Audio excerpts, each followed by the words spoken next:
ہمارے چینل میں خوش آمدید۔ تو چلیے شروع کرتے ہیں آج کی کہانی۔ میرا نام کنول ہے۔ میں ایک ایسے گھر میں پیدا ہوئی جہاں میں نے اپنی ماں کے سوا کسی رشتے کو نہیں دیکھا۔ میں نے جب سے ہوش سنبھالا تھا اپنے ارد گرد صرف اپنی ماں کو دیکھا، جو مجھے زمانے کی دھوپ چھاؤں سے بچا کر اپنے آنچل میں چھپائے بیٹھی تھی۔ میں نے نہ تو کبھی اپنے ابا کو دیکھا تھا اور نہ ہی ان سے ملی تھی۔ ہمارے گھر میں تو میں نے کبھی ان کی کوئی تصویر بھی نہیں دیکھی تھی، اور نہ ہی اماں ان کے بارے میں کوئی بات کیا کرتی تھی۔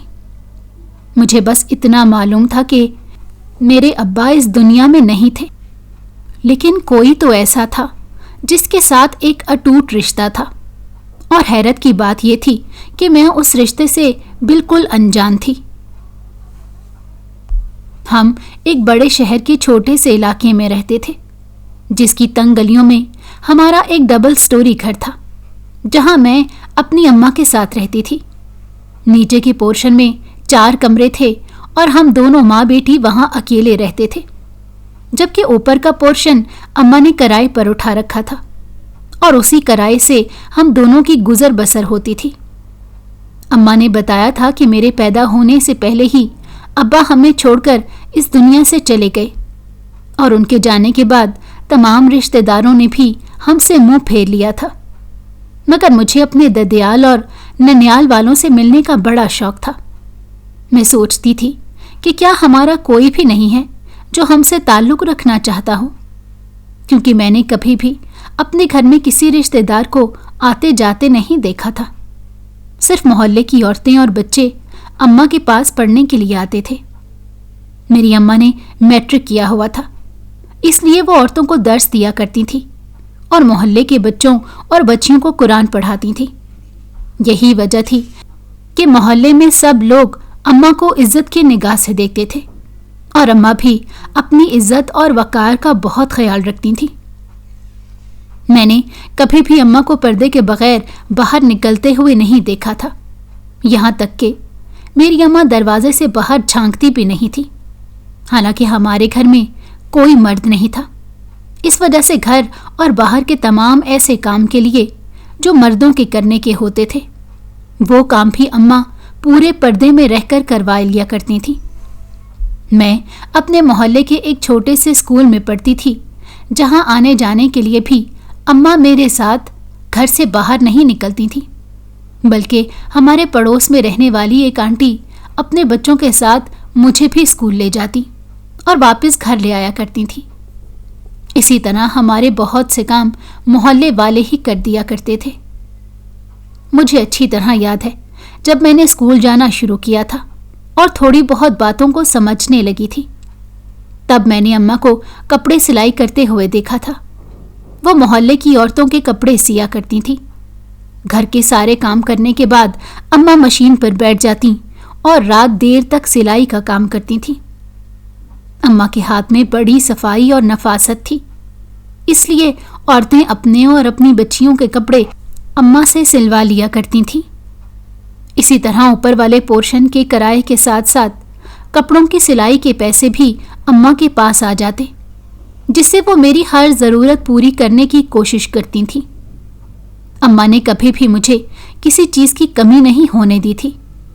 میرے پاس اچھے کپڑے اور اچھی چیزیں ہوتی تھیں، جو میں اپنی سہیلیوں کو دکھا کر بڑے فخر سے بتاتی کہ میری اماں نے مجھے یہ چیز دلائی ہے، اور اماں بھی مجھ سے بہت زیادہ پیار کرتی تھیں، کیونکہ ان کی زندگی میں میرے علاوہ کوئی اور تھا ہی نہیں۔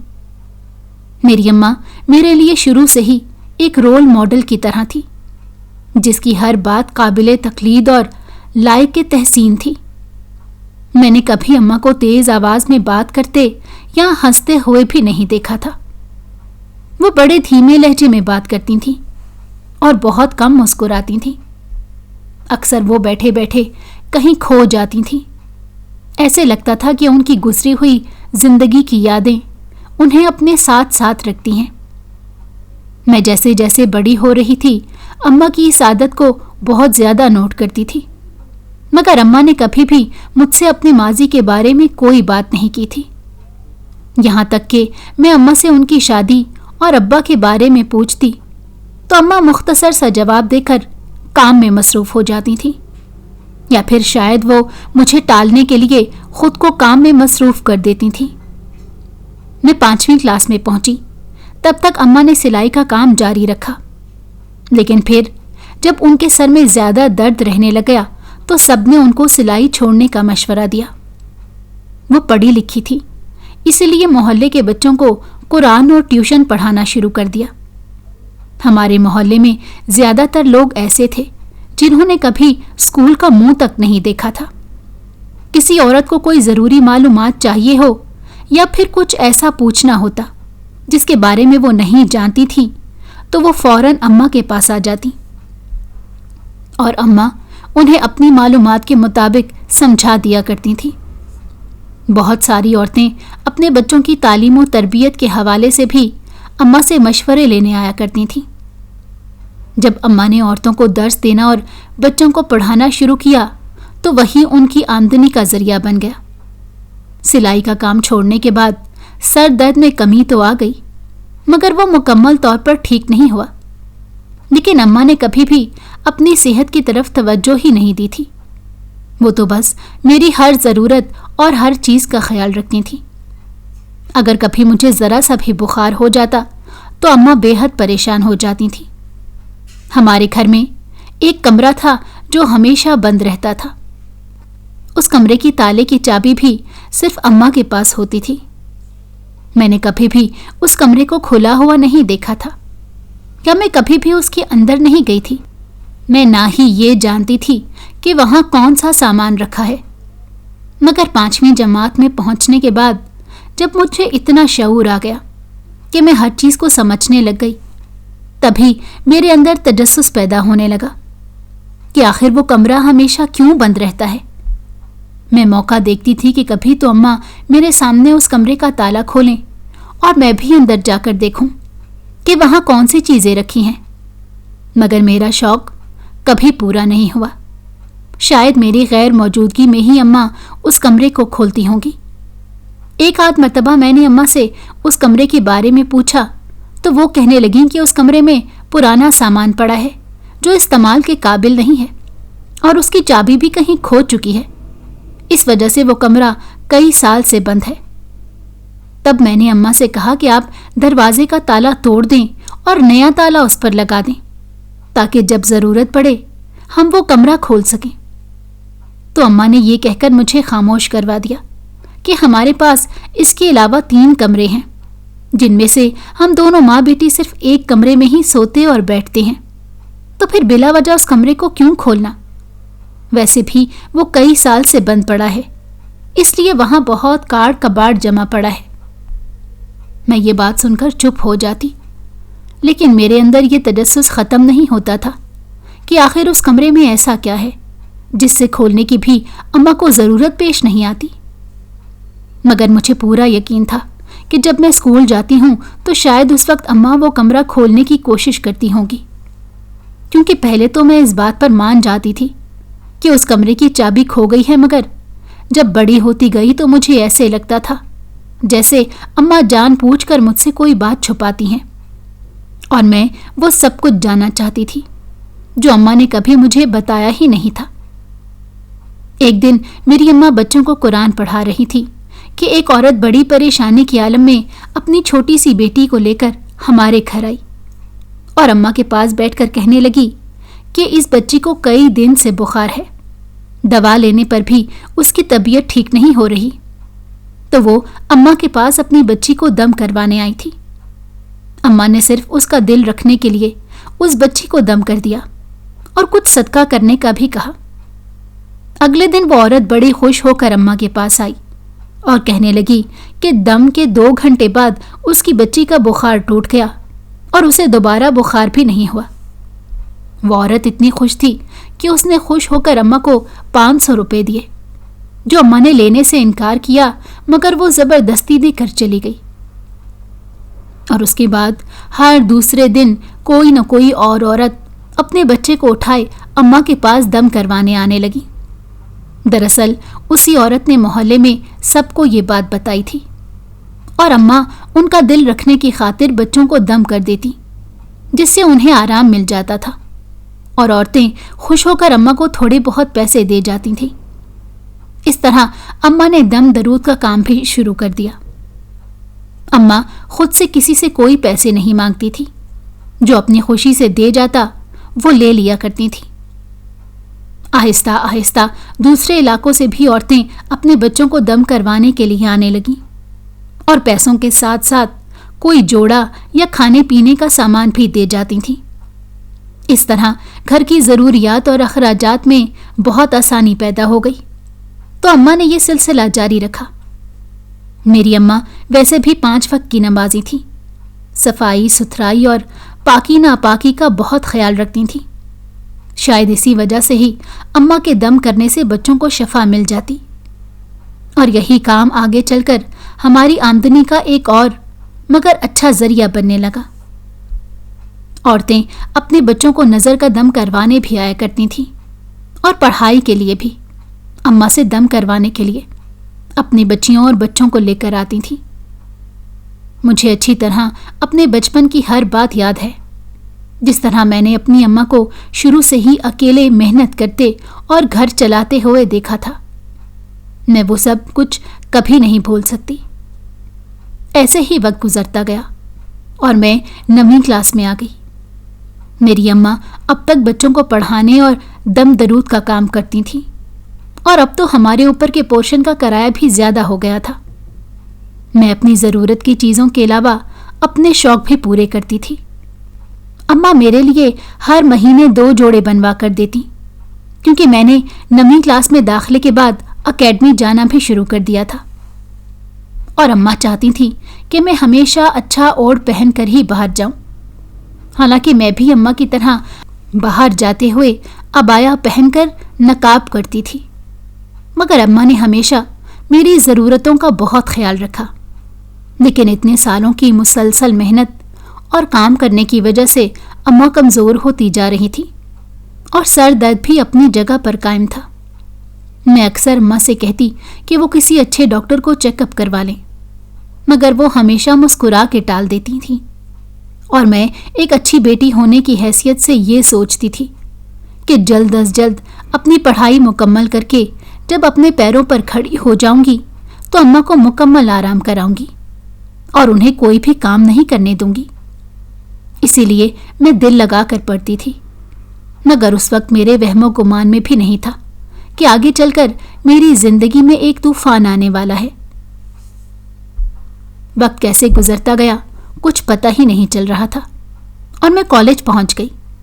میں نے اپنی ساری زندگی میں اپنے ہر شوق کو پورا کیا تھا، اس لیے مجھے اپنی بات منوانے کی عادت ہو چکی تھی۔ اماں بھی میری کسی فرمائش پر انکار نہیں کرتی تھیں۔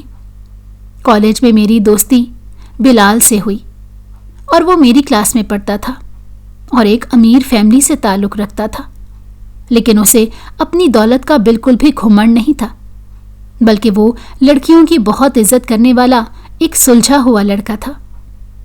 میری اس سے بات چیت کا سلسلہ بھی نوٹس کے تبادلے کی وجہ سے شروع ہوا تھا۔ وہ پڑھائی میں بھی میری ہر ممکن مدد کر دیا کرتا تھا۔ دھیرے دھیرے ہم دونوں کی دوستی محبت میں تبدیل ہوتی گئی، اور مجھے اس چیز کا احساس ہی نہیں ہوا کہ کب وہ مجھے اپنے لیے سب سے اہم لگنے لگ گیا۔ وہ بھی مجھے بہت زیادہ اہمیت دیتا تھا۔ ہم دونوں کو کالج میں ایک ساتھ پورا 1 سال گزر گیا تھا، لیکن میں نے بلال کے بارے میں ابھی تک اماں سے بالکل بھی ذکر نہیں کیا تھا، کیونکہ میں جانتی تھی کہ اماں کو صرف اس بات پر اعتراض ہوگا کہ بلال بہت امیر لڑکا ہے۔ لیکن مجھے بھی اپنی بات منوانے کا طریقہ آتا تھا۔ میں نے سوچا تھا کہ جب میرے انٹر کے امتحان مکمل ہو جائیں گے تو میں اماں کے سامنے اپنی پسند کا اظہار کر دوں گی، اور بلال بھی اپنے گھر والوں کو میرا رشتہ دے کر بھیجے گا۔ لیکن اس سے پہلے ہی کچھ ایسا ہوا جو میں نے کبھی سوچا بھی نہیں تھا۔ دراصل یہ اس وقت کی بات ہے جب میرے انٹر کے امتحان قریب تھے، تو میں رات دیر تک پڑھتی تھی، اور ایسا صرف امتحان کے دنوں میں ہی ہوتا تھا، ورنہ عام دنوں میں مجھے جلدی سونے کی عادت تھی۔ اب میں اپنے الگ کمرے میں سوتی تھی، اور وہ کمرہ جس پر ہمیشہ میں نے تالا دیکھا تھا وہ آج تک بند تھا۔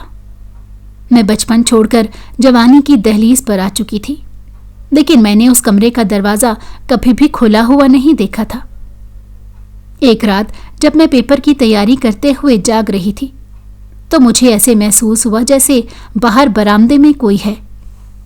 میں نے اپنے کمرے کی کھڑکی کا پردہ ہٹا کر دیکھا تو میرے قدموں کے نیچے سے زمین نکل گئی کہ ایک آدمی اماں کے کمرے سے نکل کر باہر کے گیٹ کی طرف جا رہا تھا۔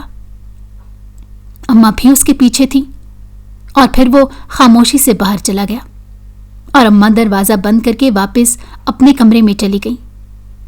میں اس آدمی کی شکل تو نہیں دیکھ پائی تھی، مگر حیرانی اس بات کی تھی کہ رات کے 3 بجے کون میری ماں کے کمرے سے نکل کر باہر گیا تھا۔ کیا اس سے پہلے بھی ایسا ہوا تھا؟ میں یہ سوچ کر ہی لرز گئی، کیونکہ میں نے تو اماں کو کبھی کسی غیر مرد کے ساتھ بات کرتے ہوئے بھی نہیں دیکھا تھا۔ پھر ایسا کیسے ممکن تھا کہ وہ کسی مرد کو اپنے کمرے تک رسائی دے؟ لیکن اب تو مجھے اپنی آنکھوں پر بھی یقین نہیں آ رہا تھا۔ اس کے بعد میں پڑھ بھی نہیں سکی اور یہی سوچتے ہوئے نہ جانے کب میری آنکھ لگ گئی۔ مگر صبح ناشتے کی میز پر جب ہم ناشتہ لگا رہے تھے تو مجھے ایسے لگا کہ جیسے وہ بہت خوش ہیں۔ میں نے اس سے پہلے انہیں کبھی اس طرح خوش نہیں دیکھا تھا۔ وہ خود ہی مسکرائے جا رہی تھی اور آج ان کا زیادہ دھیان میری طرف نہیں تھا۔ میں اماں کی ایک بات اور ایک ایک حرکت کو نوٹ کر رہی تھی، مگر میں نے ابھی ان سے کچھ کہا نہیں تھا اور ناشتہ کر کے کالج چلی گئی۔ اس بات کے ٹھیک 3 دن بعد پھر ایسے ہی ہوا۔ میں نے آدھی رات کو اماں کے کمرے سے اس آدمی کو نکلتے ہوئے دیکھا جو لمبے چوڑے قد کا اور کچھ ادھیڑ عمر کا لگ رہا تھا، لیکن میں اب بھی اس کا چہرہ نہیں دیکھ پائی تھی۔ اب تو مجھے یقین ہو گیا کہ شاید یہ سلسلہ پہلے سے چل رہا ہوگا اور میں بے وقوف نہ تو کبھی اس کمرے کو کھلوا کے دیکھ سکی کہ وہاں کیا پڑا ہے، اور نہ ہی مجھے کبھی یہ پتا چلا کہ ہمارے گھر میں رات کو کون آتا جاتا ہے۔ میں تو بے خبر اپنے کمرے میں جلدی سو جاتی تھی، لیکن اب تو میری رات کی نیندیں حرام ہو چکی تھی۔ مجھے سمجھ نہیں آتا تھا کہ میں یہ بات کس سے شیئر کروں۔ بلال سے بھی نہیں کہہ سکتی تھی، کیونکہ آخر میری ماں کی عزت کا سوال تھا۔ مگر جب میں نے 1 ہفتے بعد تیسری مرتبہ اس آدمی کو پھر سے اپنے گھر سے باہر جاتے ہوئے دیکھا تو مجھے یقین ہو گیا کہ وہ شروع سے ہی آتا جاتا ہوگا، بس اماں نے ہی مجھے کبھی پتہ نہیں چلنے دیا۔ میں نے بھی ارادہ کر لیا تھا کہ پیپر دینے کے بعد میں اماں سے اس آدمی کے بارے میں بھی پوچھوں گی اور بلال کے بارے میں بھی بات کروں گی۔ مگر ایک دن میری برداشت کی حد ختم ہو گئی جب میں نے مسلسل اس آدمی کو گھر میں آتے جاتے دیکھا، لیکن وہ رات کو بہت دیر سے آتا تھا اور 1-2 گھنٹے رکنے کے بعد رات کے اندھیرے میں واپس چلا جاتا۔ اماں اس کا گھر میں آنا جانا اور اپنے ساتھ اس آدمی کے تعلق کو دنیا سے بھی چھپانا چاہتی تھیں اور مجھ سے بھی چھپا کے رکھنا چاہتی تھیں، مگر وہ یہ نہیں جانتی تھی کہ میں اب رات کو جاگ کر یہ سب کچھ دیکھتی اور نوٹ کرتی ہوں۔ وہ الگ بات تھی کہ میں نے کبھی اماں کو یہ احساس نہیں ہونے دیا تھا کہ مجھے سب کچھ معلوم ہے۔ اور پھر ایک رات اماں اس آدمی کے ساتھ اسی بند کمرے میں سے نکلی جس پر ہمیشہ تالا لگا رہتا تھا، اور اس دن اماں نے سرخ رنگ کا جوڑا بھی پہن رکھا تھا۔ میں بے حد حیران ہوئی کہ میری وہ ماں جس نے ہمیشہ ہلکے ہلکے رنگوں کے کپڑے پہنے تھے اور سر پر کبھی دوپٹہ اترنے نہیں دیا تھا، آج وہی کسی غیر مرد کے ساتھ اس طرح تعلق کو مجھ سے بھی چھپانے پر مجبور ہیں۔ میں سوچ بھی نہیں سکتی تھی کہ میری ماں ایسی ہے۔ پھر میں نے بات کرنے کا فیصلہ کر لیا۔ پیپر ختم ہونے کے 2-3 دن بعد اماں کو بلا کے کہا کہ میں شادی بلال سے کروں گی، اس لیے آپ کے پاس انکار کی کوئی گنجائش نہیں ہے۔ اور اماں میرا اس طرح کا انداز دیکھ کر حیران تھیں کہ میں اس طرح کیسے بات کر سکتی ہوں۔ اماں نے مزید پوچھا تو میں نے بتا دیا کہ وہ بہت امیر ہے، اتنی دولت ہے آپ نے کبھی زندگی میں نہیں دیکھی، اور کچھ دن بعد وہ اپنی فیملی کو لے کر آئے گا آپ کو یہ رشتہ قبول کرنا پڑے گا۔ یہ سب کہہ کر میں اپنے کمرے میں چلی گئی۔ میں نے یہ بھی نہیں سوچا کہ میری ماں پر کیا گزری ہوگی۔ کچھ دیر بعد درس کے لیے عورتیں آئیں تو انہوں نے شور مچانا شروع کر دیا۔ میں جیسے ہی کمرے سے باہر نکلی تو اماں کو بے ہوش پڑے دیکھا، مگر میں اپنی جگہ سے ٹس سے مس نہ ہوئی۔ اماں کو وہی لوگ ہاسپٹل لے کر گئے، میں تو ان کے ساتھ بھی نہیں گئی تھی، اور جب 2 گھنٹے گزرنے کے بعد بھی کوئی گھر نہیں آیا تو مجھے کچھ پریشانی ہونے لگی۔ لگتا تھا کہ اب اماں کی طبیعت کچھ زیادہ ہی خراب ہو گئی ہے۔ پھر جب برابر والی آنٹی واپس آئیں تو انہوں نے بتایا کہ ڈاکٹر اماں کو آج رات ہاسپٹل میں ہی رکھنے کا کہہ رہے ہیں، تو میں ان کے پاس رک جاؤں گی۔ تم گھر میں اندر سے دروازہ بند کر لینا اور اپنا خیال رکھنا۔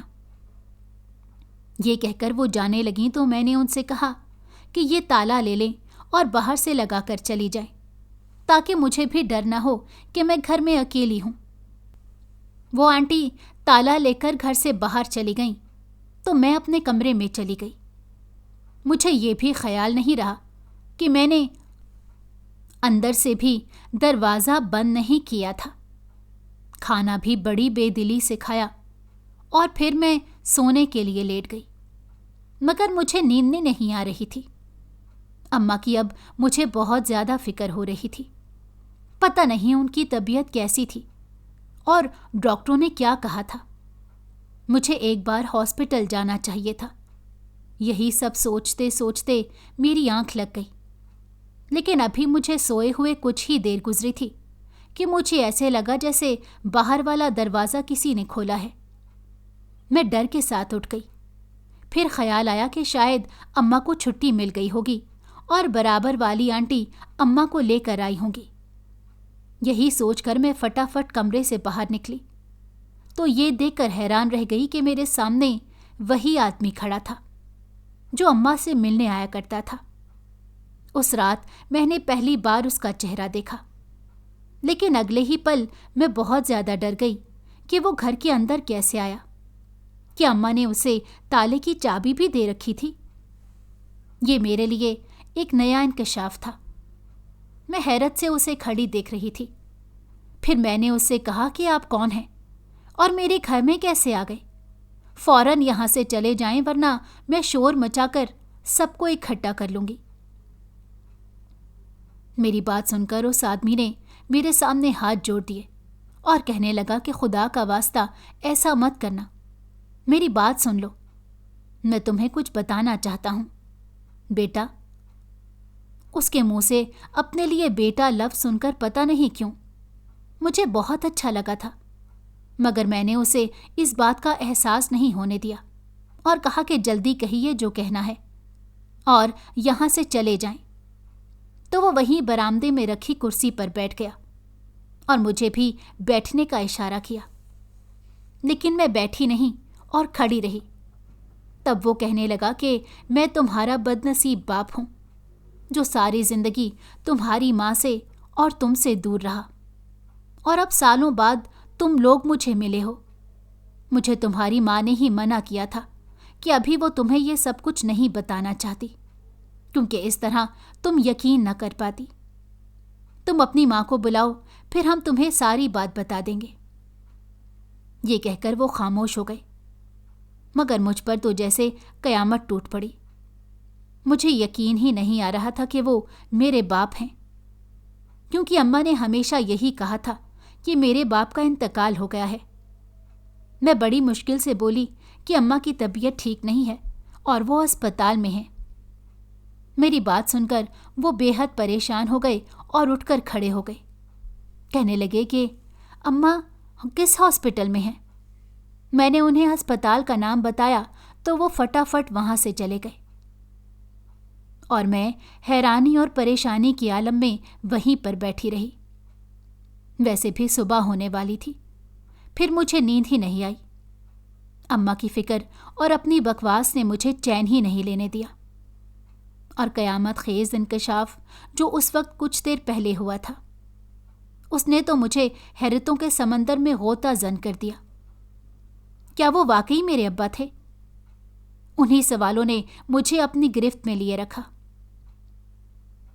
3-4 گھنٹوں بعد اماں گھر آ گئیں اور ان کے ساتھ وہ آدمی بھی تھا جو میرا باپ ہونے کا دعویٰ کر رہا تھا۔ میں نے فٹافٹ آگے بڑھ کر اماں کو پکڑا۔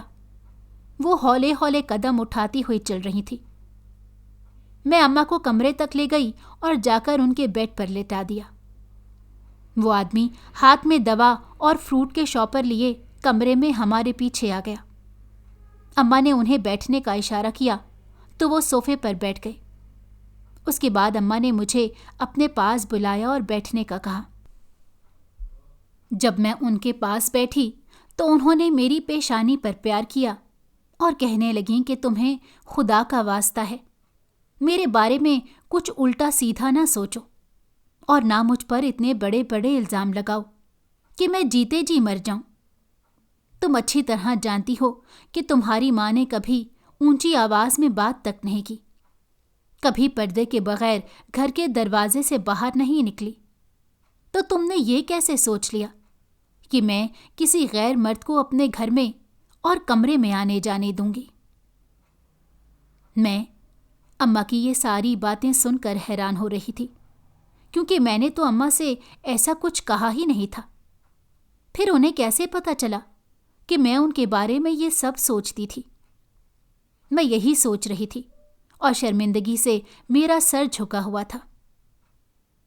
تب اماں دوبارہ مجھ سے مخاطب ہوئیں اور کہنے لگیں کہ تم یہی سوچ رہی ہو نا کہ یہ سب مجھے کیسے پتہ چلا؟ میں نے تمہیں فون پر بلال سے بات کرتے ہوئے سنا تھا جب تم اسے یہ سب کچھ بتا رہی تھی، لیکن اس میں تمہارا بھی کوئی قصور نہیں، کیونکہ تم تو حقیقت سے واقف ہی نہیں ہو۔ پھر اماں نے مجھے اپنی وہ کہانی سنائی جس کے بارے میں میں سوچ بھی نہیں سکتی تھی۔ اماں کہنے لگیں کہ میں ایک یتیم اور بے سہارا بچی تھی جو اپنے شہر کے ایک یتیم خانے میں پل رہی تھی۔ وہیں پر رہتے ہوئے جب میں کچھ بڑی ہوئی تو مجھے پتا چلا کہ میرے والدین کا ایک ایکسیڈنٹ میں انتقال ہو گیا تھا، اور تایا تائی نے مجھے بوجھ سمجھ کر یتیم خانے میں بھیج دیا، کیونکہ وہ مجھے اپنے گھر رکھنے اور پالنے کو تیار نہیں تھے۔ میں اس وقت صرف 2.5 سال کی تھی جب یتیم خانے پہنچی اور پھر وہیں پر پل کر جوان ہوئی۔ یتیم خانے کے پرائیویٹ اسکول میں میٹرک پاس کرنے کے بعد میں آگے پڑھنا چاہتی تھی، مگر ان دنوں میں یتیم خانے کی انچارج کا کہیں اور تبادلہ ہو گیا، اور جو نئی انچارج وہاں پر آئی وہ اچھی عورت نہیں تھی۔ اس کے تعلقات غلط لوگوں سے تھے اور اس نے ہمارے یتیم خانے میں بھی گندگی پھیلانا شروع کر دی۔ مجبور اور بے سہارا عورتوں لڑکیوں کو اپنے مطلب اور مفاد کے لیے استعمال کر کے وہ پیسے بٹورتی تھی، اور وہ بیچاری مجبور اور بے سہارا لڑکیاں کسی سے کچھ کہہ بھی نہیں پاتی تھیں، کیونکہ ان کے پاس رہنے کا کوئی ٹھکانہ جو نہیں تھا۔ اور مجھے ان سب باتوں کے بارے میں اس وقت معلوم ہوا جب میں بھی اس کے نشانے کی زد میں آ گئی، کیونکہ میں بہت خوبصورت اور کم عمر تھی، اس کے علاوہ پڑھی لکھی بھی تھی، تو اس نے مجھے ہائی سوسائٹی کے ایک ایسے کوٹھے پر بیچ دیا جہاں میرے جیسی لڑکیوں کی بہت زیادہ ڈیمانڈ ہوتی ہے۔ اس بدبخت نے مجھ سے جھوٹ کہہ کر مجھے وہاں بھیجا تھا، اور میں اس کی باتوں میں آ گئی کہ مجھے نوکری مل گئی ہے اور اب میں وہیں پر رہوں گی۔ لیکن جب میں وہاں پہنچی تو طبلے کی تھاپ اور گھنگروؤں کی آواز نے میرا استقبال کیا۔ میرے لیے وہ دن زندگی کا سب سے برا دن تھا، لیکن میرے ہاتھ پیر بندھے ہوئے اور پر کٹے ہوئے تھے۔ نہ تو میں کہیں بھاگ سکتی تھی اور نہ ہی اٹھ سکتی تھی۔ ان لوگوں نے مجھے ناچ گانے کی مشق کروانی شروع کر دی، جو میں بالکل بھی نہیں کرنا چاہتی تھی۔ میں ان کی کوئی بات نہیں مانتی تھی، اس لیے انہوں نے مجھے کمرے میں بند کر دیا۔ وہ لوگ مجھے کھانا اور پانی بھی نہیں دیتے تھے۔ میں 2 دن تک بنا کھائے پیے اپنی وہ جنگ اکیلے ہی لڑ رہی تھی، اور مجبور ہو کر کمرے کا دروازہ پیٹنے لگی۔ میں ان لوگوں سے رحم کی بھیک مانگنے لگی تو اس وقت ایک فرشتہ میری زندگی میں آیا جس نے مجھے اس دلدل سے بچایا اور اپنا نام بھی مجھے دیا۔ وہ میری خوش نصیبی تھی کہ جس وقت میں ان لوگوں سے رحم کی بھیک مانگ رہی تھی اس وقت تمہارے ابا بھی اسی کوٹھے میں اپنے ایک دوست کے ساتھ پہلی مرتبہ آئے تھے۔ انہوں نے جب اس طرح سے میری آواز سنی تو اپنے دوست سے کہہ کر کوٹھے کی مالکن سے سارا ماجرا پوچھا۔ تمہارے ابا کا وہ دوست ان کا پرانا اور بہت امیر کسٹمر تھا، اس لیے اس نائکا نے اس کے کہنے پر مجھے ان لوگوں کے حوالے کر دیا، اور اس طرح تمہارے ابا اپنے اس دوست کے ساتھ مجھے لے کر وہاں سے نکلے اور سیدھے کورٹ میں جا کر انہوں نے مجھ سے نکاح کر لیا۔ تمہارے ابا کا تعلق بھی ایک بہت امیر گھرانے سے ہے، لیکن انہوں نے جو قدم اٹھایا تھا وہی ان کی زندگی کو ایک نئے موڑ پر لے گیا۔ نکاح کرنے کے بعد تمہارے ابا مجھے اپنے ساتھ لے کر اپنے گھر گئے، لیکن ان کے گھر والوں نے مجھے قبول کرنے سے انکار کر دیا۔ ان کا کہنا تھا کہ میں نہ جانے کون ہوں اور کس خاندان کی ہوں، اس لیے وہ کبھی بھی مجھے اپنی بہو تسلیم نہیں کر سکتے۔ انہوں نے تمہارے ابا پر دباؤ ڈالنے کی کوشش کی کہ وہ مجھے فوراً طلاق دے کر وہاں سے اور اپنی زندگی سے نکال دیں، مگر تمہارے باپ نے اس وقت اپنی فیملی کے خلاف کھڑے ہو کر میرا ساتھ دیا اور مجھے وہاں سے لے کر چلے گئے۔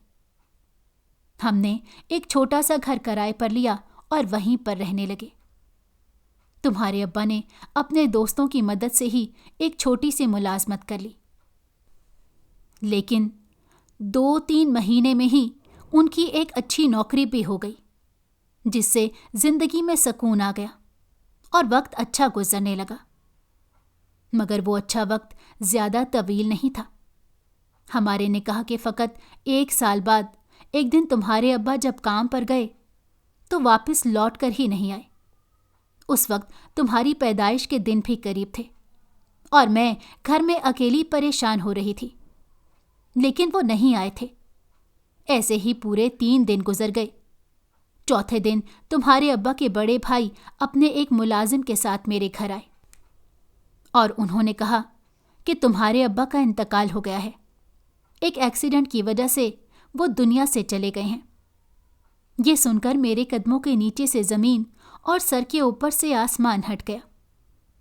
انہوں نے مجھے ایک مکان کے کاغذات دیے اور کہا کہ ابھی نئے گھر میں شفٹ ہونا پڑے گا، جو انہوں نے خرید کر میرے نام کروا دیا تھا، لیکن وہ گھر اس شہر میں نہیں بلکہ یہ تھا جہاں پر میں نے تمہارے ساتھ ساری زندگی گزار دی۔ میں ان کے ساتھ اس وقت یہاں آ گئی۔ یہاں پر پڑوس میں رہنے والی خالہ نے میرا بڑا ساتھ دیا۔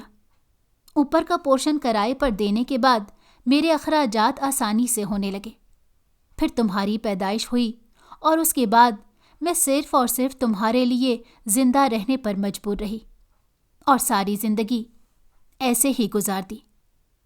لیکن کچھ ہفتے پہلے جب تمہارے امتحان شروع ہوئے تھے تب رات کو پہلی مرتبہ تمہارے ابا گھر آئے تو میں انہیں دیکھ کر اس قدر حیران ہوئی تھی کہ اپنی آنکھوں پر یقین ہی نہیں آ رہا تھا، کیونکہ مجھے تو ان کی موت کی خبر دی گئی تھی۔ تمہارے ابو نے مجھ سے معافی مانگی اور بتایا کہ ان کے باپ اور بھائی نے یہ سارا ڈرامہ رچایا تھا۔ ان لوگوں نے تمہارے ابا کو کسی اور شہر میں رکھا، نہ انہیں گھر سے نکلنے دیتے تھے اور نہ ہی کسی سے بات کرنے کی اجازت تھی۔ جیسے مجھ سے تمہارے ابا کی موت کی جھوٹی بات کہی، ویسے ہی تمہارے ابا کو بھی یہ کہہ دیا کہ تمہاری بیوی وہ گھر بار چھوڑ کر کہیں چلی گئی ہے اور نہ جانے کتنے وقت بعد انہیں گھر جانے کی اجازت دی۔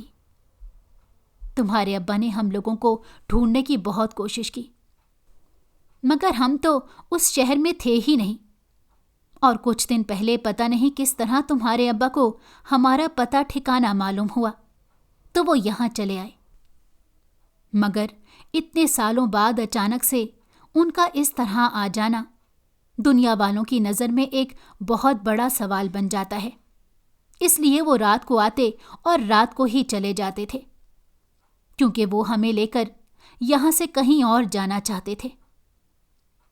مگر تمہاری غلط فہمی کی وجہ سے اس طرح یہ سب کچھ تمہارے سامنے لانا پڑا۔ یہ کہہ کر اماں خاموش ہو گئیں۔ میں حیرت سے کبھی اماں اور کبھی ابا کی طرف دیکھ رہی تھی۔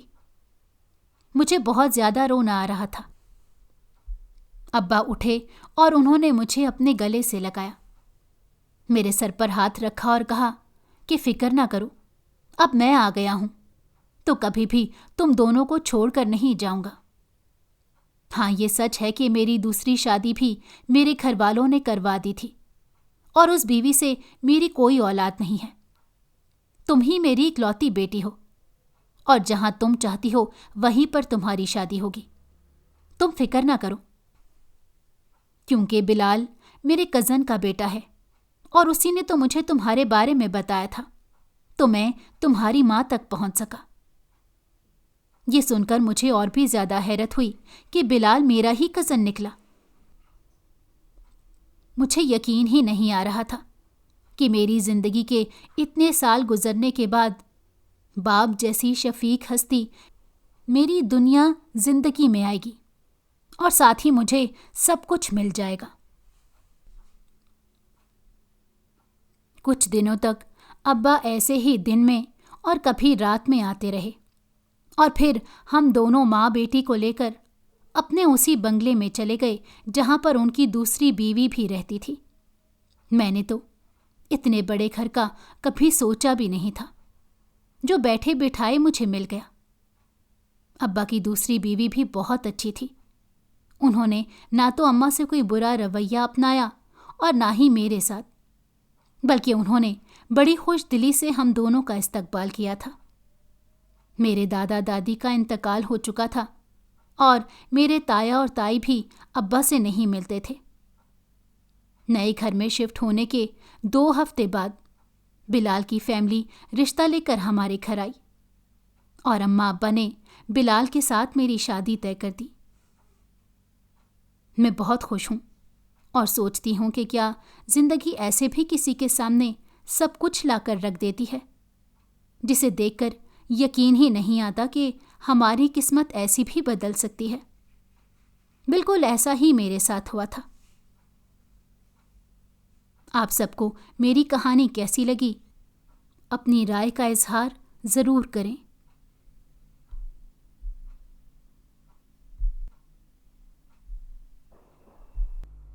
اگر آپ کو ہماری کہانی پسند آئی ہو تو ہمارے چینل کو لائک کریں اور سبسکرائب کر دیں۔